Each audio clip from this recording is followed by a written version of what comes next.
राम राम सा, खमा गणिसा, जय श्री श्याम, बाबा की जय हो। तो आज का जो मेरा ब्लॉग है, वैसे तो मैं डेली में लेके आती हूँ, जैसे मिनी ब्लॉग डेली के काम वगैरह, या फिर कुछ फनी कॉमेडी है ना, वो सब चीज़ें, या कुछ डांस वगैरह है ना। तो जो भी होता है, आज मेरे सुबह से मेरे दिमाग में ये चीज़ थी कि मैं यूट्यूब पे खाटू श्याम जी की कथा, अगर मान लो मैं 5 लोग भी अगर देखेंगे तो 5 के दिमाग में वो 5 अगले 5 को सुनाएंगे, तो बाबा की जो महिमा है सारे विश्व में फैली हुई है। मैं चाहती हूँ कि और फैले, है ना। तो जैसे मैं सुना रही हूँ वैसे आप लोग भी सब सुनाएं, और जैसे मैं बाबा की ये जो कथा सुना रही हूँ वैसे आप सब लोग कथा को सुबह पढ़े, बाबा की कथा को, और लोगों को फ़ोन में जैसे दे रखी है तो जैसे उसको सुने डेली, है ना। तो अभी स्टार्ट करते खाटू श्याम जी की कथा। देखो देखो, वैसे तो आप लोगों को पता है कि खाटू श्याम जी का महत्व। आज खाटू श्याम जी के भाई सिख कहाँ पर है खाटू श्याम जी का, पहले तो मैं आपको बता दूं कि खाटू श्याम जी का मंदिर कहाँ पर है, सिक्कर में है। आप लोगों को पता है, लाखों लोग जाते हैं भाई वहाँ पे। और आज जब जाते हैं ना 11 के दिन, तो इतनी भीड़ रहती है, इतनी भीड़ रहती है खतरनाक वाली, है ना। लेकिन आपकी जब इच्छा हो जब आप लोग जा सकते हो। लेकिन वैसे 11 के दिन जाते हैं, शुक्ल पक्ष की 11 हो या कृष्ण पक्ष की 11 हो, आप लोग कभी भी वैसे 11 के दिन जाते हैं, वैसे आप कभी भी जा सकते हो। बाबा सबकी मनोकामना पूरी करते हैं। जो कहते हैं कि जो घर पे जैसे या फिर रास्ते में बाबा की कहानी सुनकर, कथा सुनकर के अगर जो श्याम बाबा के गया ना, उसकी तो हर इच्छा पूरी होती है। एकमात्र मंदिर है राजस्थान में जिसके सामने लिखा हुआ कि हारे का सहारा, और बाकी सब मंदिरों के सामने ये लिखा हुआ कि हाँ भाई, मान लो शिव जी का होगा तो शिव जी का, हनुमान जी का होगा तो हनुमान जी का, मतलब सब मंदिरों के सामने उनके नाम लिखे हुए रहते हैं। लेकिन ये जो बाबा श्याम का मंदिर है उसके सामने लिखा हुआ कि हारे का सहारा बाबा श्याम हमारा। तो इतनी महिमा है खाटू श्याम बाबा की। तो अब हम जानेंगे कि श्याम बाबा जो है वो श्याम बाबा श्याम कैसे बने, है ना। इनका पहले नाम क्या था और इन्होंने क्या क्या करा। तो अब स्टार्ट करते हैं खाटू श्याम जी की कथा। तो देखो, जब आप लोगों को पता है कि जब महाभारत की जब लड़ाई हुई थी तो उसमें 2 पक्ष थे, 2 पक्षों के बीच में लड़ाई हुई थी। एक पक्ष तो था जो कौरवों का, और दूसरा पक्ष था पांडवों का। तो दोनों में जब लड़ाई हो रही थी, है ना, तो उस लड़ाई में जो है ना मतलब भाग लिया था किसने, बर्बरिक ने, है ना। मतलब वो बर्बरिक लेने के लिए, भाग लेने के लिए गए थे, भाग लिया नहीं था, लेने के लिए गए थे। तो उस जब बर्बरिक जब छोटे थे ना, तो इनकी जो माँ थी, वो माँ जो दुर्गा थी ना, उनकी बहुत बड़ी भक्त थी। तो वो कहते हैं ना कि आज जैसे डॉक्टर का बेटा डॉक्टर बनता है, इंजीनियर का बेटा इंजीनियर बनता है, तो ये भी जैसे क्षत्राणी परिवार से थे। तो इन्होंने भी जैसे जैसे 10 साल के थे तो तब से ही सोच लिया था कि भाई मैं भी योद्धा बनूंगा। तो इन्होंने अपनी, जब 14 साल के थे तो उससे पहले ही इन्होंने अपनी माँ के, मतलब इनकी माँ जो है दुर्गा माता की भक्त थी, तो इन्होंने अपनी माँ को कहा कि माँ मैं भी जो है बड़ा होकर के योद्धा बनूंगा। तो माँ ने कहा कि तुम दुर्गा माँ है उनकी सेवा करो। तो जैसे बर्बरिक जो थे ना सेवा करते थे, और शिव जी के भी बहुत बड़े भक्त थे। तो इनको जैसे वरदान मिला हुआ था कि 3 बाणधारी का वरदान मिला हुआ था, है ना। तो जैसे जब ये जो कथा स्टार्ट हो, ये जो युद्ध जो स्टार्ट होता है ना महाभारत का, इस युद्ध के अंदर जब ये युद्ध हो रहा था कौरवों और पांडवों में, तो पांडवों का साथ तो दे रहे थे कौन, कृष्ण कन्हैया जी, है ना। और कौरवों का साथ दे रहे थे कौन, जो कन्हैया जी की जो सेनानी, जो सेना थी ना, वो साथ दे रही थी। तो वो कौरव जो थे वो तो बहुत ज़्यादा संख्या में थे, और जो पांडव थे ना वो कमी थे, मतलब 5 पांडव हो गए, एक भगवान कृष्ण हो गए, है ना। यही थे, इनकी सेना में ज़्यादा लोग नहीं थे। तो फिर इनकी माँ ने कहा, जब ये बर्बरिक जाने लगे ना, पहले तो बर्बरिक कौन थे, तो देखो बर्बरिक जो है 5 पांडवों में जो भीम थे ना, भीम के पुत्र हुए घटोत्कच, और घटोत्कच के पुत्र हुए बर्बरिक। तो ये बर्बरिक थे। तो बर्बरिक उस समय थे 14 साल के, जब ये युद्ध में भाग लेने जा रहे थे ना, तब की बात है ये। तो तब इनकी माँ ने इनको कहा कि बेटे तुम युद्ध में भाग लेने तो जा रहे हो, लेकिन तुम ये बताओ कि तुम किसका साथ दोगे। तो इन्होंने कहा कि माँ आप बताओ कि बेटा तुम है ना हारे हुए का साथ देना। और एक जो रास्ते में तुमसे कुछ भी मांग लेना तो उसको तुम वो चीज़ देना, मना मत करना। तो ये बोले ठीक है माँ, आशीर्वाद दो, मैं जा रहा हूँ। माँ ने आशीर्वाद दे दिया, विजयी भव, और चले गए युद्ध में। अब जब वहाँ पर जो है जब युद्ध हो रहा था तो ये वहाँ पर गए, तो जैसे ही बर्बरिक ने मतलब वहाँ पर जैसे पैर रखा तो वहाँ की जो धरती थी ना, यूं यूं यूं यूं थर्राई, जैसे वहाँ पे थर्राई। तो वहाँ पर अर्जुन थे, अर्जुन ने कहा कि ये कौन आया है ऐसा जो इस जिसके आने से ही मतलब यूं धरती थर्राई। तो भाई ये जो व्यक्ति जो भी आया है, कृष्ण भगवान को बोला अर्जुन ने कि तुम जा करके देखो कि कौन आया है, मतलब जिसके आने से ही जो है धरती जो कांप रही है, तो अगर ये युद्ध में आ गया तो हम तो ऐसे ही हार जाएंगे। तो कन्हैया जी ने बोला ठीक है। तो कन्हैया जी ब्राह्मण का रूप करके वहाँ पर चले गए, है ना। तो जा करके देखा कि ये तो एक छोटा सा बालक है। तो बालक को बोले कन्हैया जी कि हाँ बर्बरिक, बोलो तुम किस लिए आए हो। तो बर्बरिक हाजिर जवाब थे। बर्बरिक ने कहा कि अगर आप मेरा नाम भी जान सकता है ना, भाई मैं बर्बरिक हूँ, तो वो मेरा काम भी जान सकता है कि मैं किस लिए आया हूँ। तो फिर कन्हैया जी जो ब्राह्मण के रूप में थे वो बोले कि मैं तो जानता हूँ, लेकिन तुम बताओ तो सही, मैं तुम्हारे मुँह से सुनना चाहता हूँ। तो बोले मैं तो युद्ध लड़ने आया हूँ।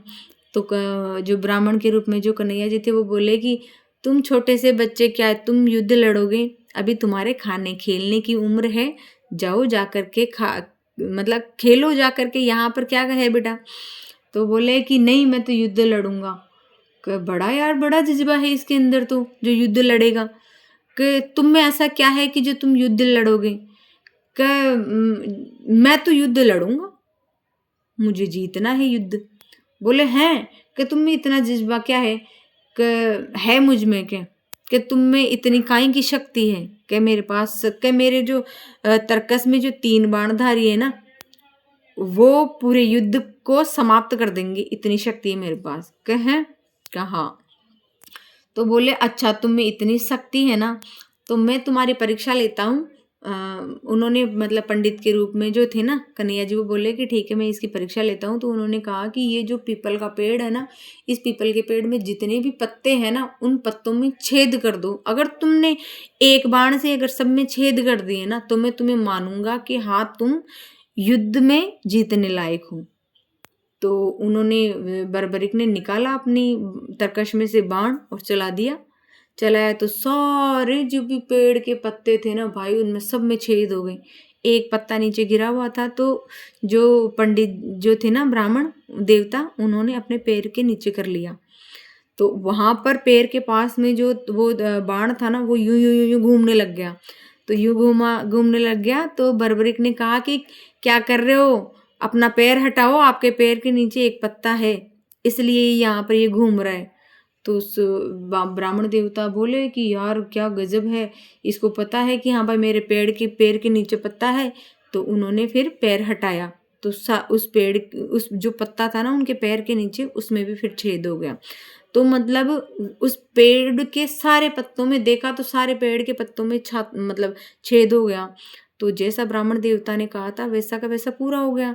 तो ब्राह्मण देवता सोचे कि यार अगर ये युद्ध में चला गया ना, तो ये तो सबको भगा भगा के मारेगा, है ना। और ऐसे तो कोई युद्ध जीत नहीं पाएगा, मतलब ये हारे का सहारा है।